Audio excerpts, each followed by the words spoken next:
C'est un visage bien connu de la politique locale. Robert Herrmann, président de l'Eurométropole de Strasbourg, laissera son siège mercredi prochain.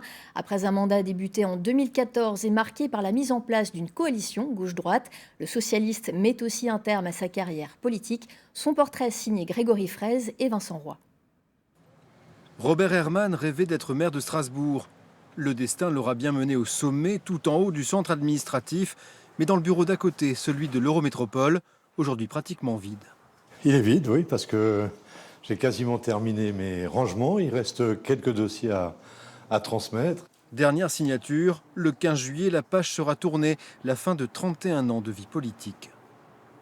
Je la quitte, cette vie politique, en me disant que j'ai apporté une pierre à l'édifice, que j'ai participé à la construction de cette métropole qui s'est transformée, qui est aujourd'hui, je crois, dans l'air du temps, conforme aux attentes de nos concitoyens sur le plan environnemental, sur le plan économique, sur le plan scientifique aussi. Je veux dire, on a installé une forme d'ADN à cette métropole. La liste des réalisations est longue et Robert Herrmann ne rougit pas du travail accompli. Il ne cache pas une tendresse particulière pour le Grenelle des mobilités ou le projet de requalification de l'A35, dossier lié à celui du GCO qui lui aura valu les critiques les plus virulentes. Mais globalement, son mandat aura été réussi, avec de la vie générale une gestion saine et une capacité à fédérer au sein de cette assemblée de 33 communes où personne ne doit être laissé de côté.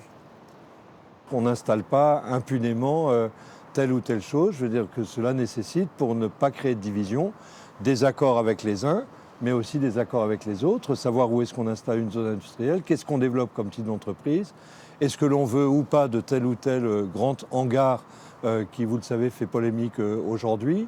Il y a ainsi de nombreux débats. Fidèle au Parti socialiste depuis toujours, Robert Herrmann a débuté en 1989 au pouvoir, mais a connu aussi les bancs de l'opposition. Leçon d'humilité selon lui et apprentissage fondamental qui explique en partie sa plus grande réussite, la création d'une coalition en 2014. Avec Yves Bure, impliquer tout le monde, à gauche comme à droite.